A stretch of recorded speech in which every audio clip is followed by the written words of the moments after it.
So one of my favorite rappers, A$AP Rocky, used some conservative talking points against the Black Lives Matter movement. At the Debate Society of Oxford Union, the rapper says, "Why are we exploiting the beef between urban community and the police when 60 people got shot on July in 2014? So one cop shoots a black person, that kind of shit is inevitable. Not to glorify it, but that's nothing new. Let's talk about the black on black crime. If you're not going to talk about the main topic, then don't talk about it at all." So now I'll preface my discussion by saying that I really like A$AP Rocky. I think he's a phenomenal rapper. His first album was a little bit better than the second one. That's neither here nor there. But he's also really smart.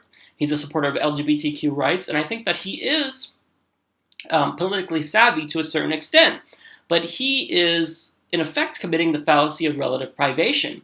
Now, what that means is that if there's a particular problem, you'll commit the fallacy of relative privation if you say, no, you can't talk about that problem because we have this problem. So problem B can't be addressed until we address problem A. So a lot of the times the example is going to be starving children in Africa. So we'll say, well, I'm worried about such and such. Well, you shouldn't be worried about that because there are starving children in Africa, and we need to address that problem before we can address any other issues. So this is the fallacy of relative privation because it's the case that you can actually be worried about more than one issue. So now getting to the actual substance of his quote,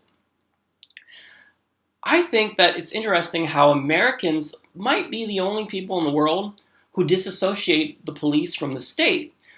What people don't realize is that the police force is the state. So if a police officer assaults you, that is state-sanctioned violence.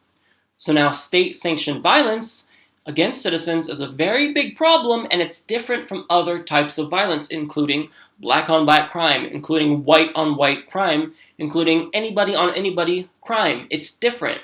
So when it comes to black-on-black crime, is it a problem? Well, sure. But do you want to know what else is a problem? White-on-white crime. Most white people are assaulted by other white people, just like most black people are assaulted by other black people.